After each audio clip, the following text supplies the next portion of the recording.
All right, YouTube, how's it going? Look, I'm back for episode 13 of me talking about AMN. I've had to take a little break because, you need a break sometimes, but I'm going to be brave. I'm going to try and carry on. If I start crying, oh God. But yeah, anyway, we're going to start today by talking about suffering, okay?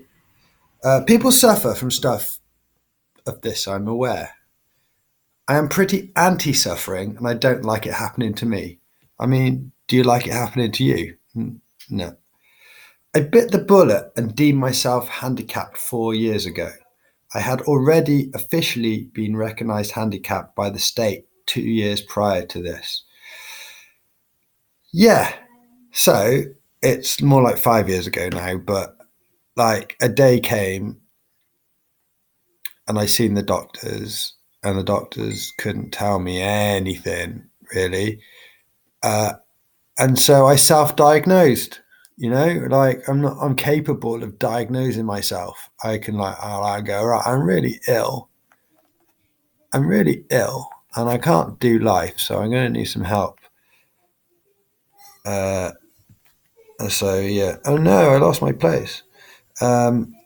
Yeah, so I don't know if you can imagine what that feels like, that day when it comes, where you like officially deem yourself so handicapped that you can't carry on without some kind of help. Uh, and I did this, and like fighting a chronic illness, for example, is commendable. It's like, yeah, you're doing really good. Yeah, yeah, go. You're fighting against your problems. But like I say, there's a day where you do no stop. I'm not fighting my problems anymore because I'm not going to win.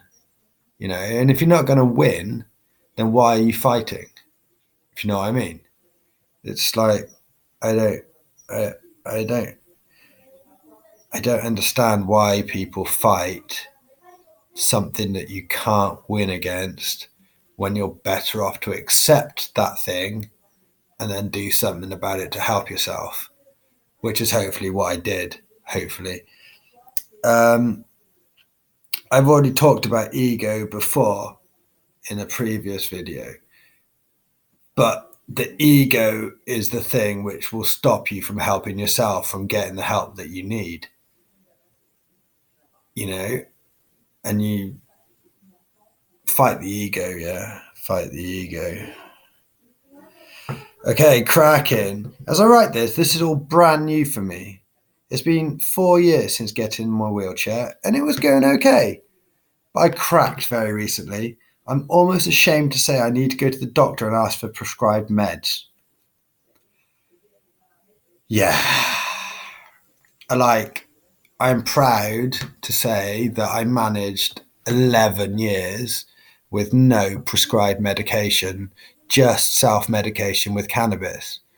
And I think this 11 years is a great thing. And I don't think I would have been better off where I was, not where I am now, but where I was. I don't think I would have been better off using the medication. I'm better off doing it the way that I did. However, looking back on it now, I'm like, you didn't take gabapentin. Are you crazy? Like, gabapentin is an amazing drug. It's really awesome.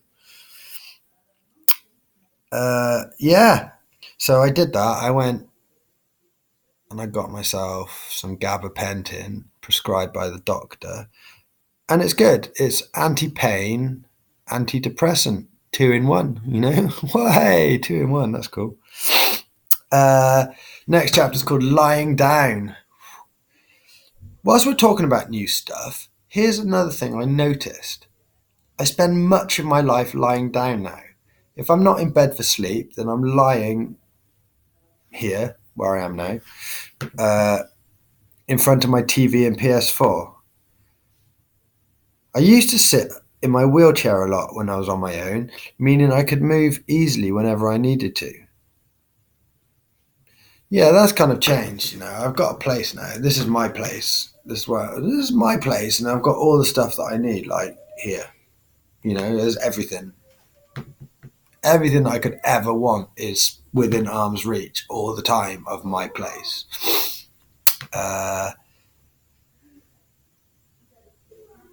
Yeah, but I spend a lot of my life lying down, and I guess this is just a normal thing that happens when you're like invalid. If you're chronically ill, you will spend much of your life lying down. Hopefully, you can do some other stuff at the same time whilst you're lying down. Otherwise, it's really tragic. Yeah, if you're just like bedridden and you can't do anything, that's really bad. Luckily, I'm not bedridden yet. No, I'm not bedridden yet. Uh, oh, look, I talk about gabapentin a lot. I'm just scrolling through the chapters and it's gabapentin, gabapentin. Everything's about gabapentin. But it's just become part of normal life now. It's not like, oh, I take medication. It's just like, oh, yeah, I take medication 3 times a day and it makes me feel better. And it does. It makes me feel better.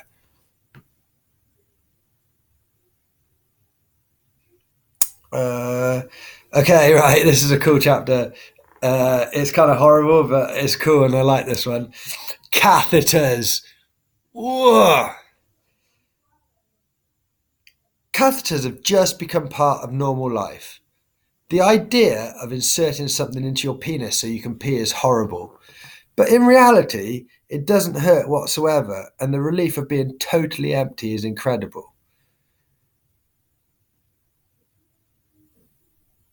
Yeah, I think almost everybody in the whole world thinks that catheters are a really horrible idea. And I'm not going to disagree because I think putting something in your penis so you can pee is horrible as well. However, the relief that I have as a result of catheters is unexplainable, to be honest. Like before, I used to try and walk, and that made me need to pee. Yeah. And so I was on a constant loop of trying to walk and going to the toilet and trying not to pee myself. Doing pretty good at not peeing myself. Not peeing myself for a while now. Good job. Right. Keep going, keep going, keep going, keep going. I want to talk about just really quick, just about coffee. Because coffee is a simple pleasure, and there's loads of different ways you can make it. But I like nice coffee, okay? And I have a nice coffee machine that makes nice coffee. But like I say, it's a pleasure, but it's also a drug, you know, and it helps you to stay awake and to carry on. And if you suffer from chronic fatigue like I do, then like anything that can give you a little bit of help, like a coffee, can help keep me awake a bit, you know, it's only a good thing. I love coffee.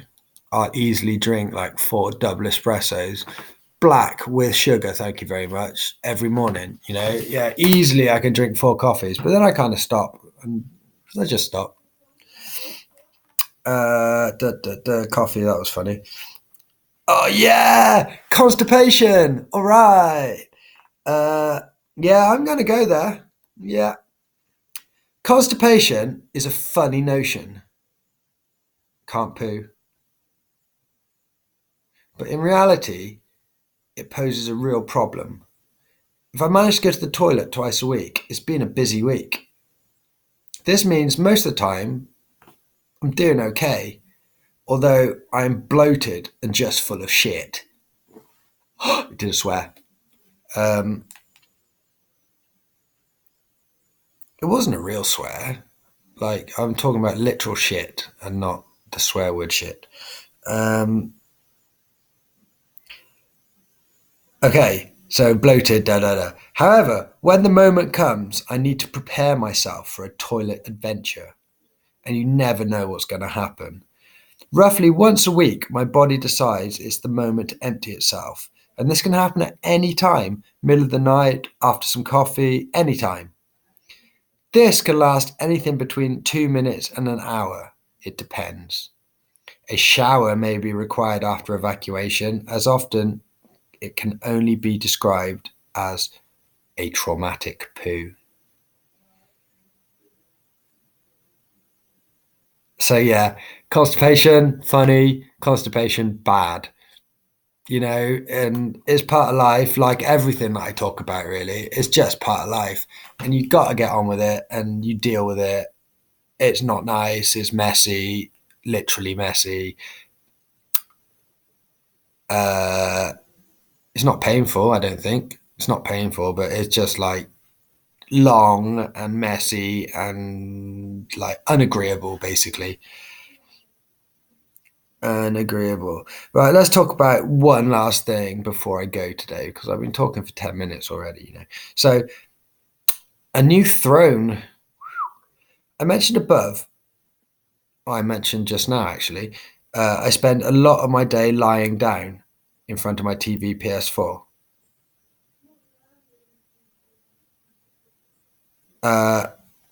And I was lying on a chaise-longue of an L-shaped sofa before, back in the day, and that was my place, and this is where I sit and do. But I decided that if I'm going to sit legit all day, then I'm going to buy myself. Can you see? I bought myself a legit gamer chair, which, to be honest, is great. Like, my overall alertness and my posture is massively improved. Like lying on the sofa, you're like a sack of potatoes, but sitting here, it's all good. It's I've got a big place, like it's huge. I'm sitting cross-legged at the moment, and that's how big this place is, that I can sit here with my legs crossed and it's not a problem. It's got a footrest, want to put your feet up, put your feet up. And for me, it's like kind of indescribable. I can't really explain what it means to me to have my place where I sit and with my stuff around me and everything's here. And it's changed my handicapped life significantly to just have my own place here. And I like it. And it's good. And I don't know what else to say. So I'm going to go. Probably going to come back again because that wasn't as painful as I thought it was going to be.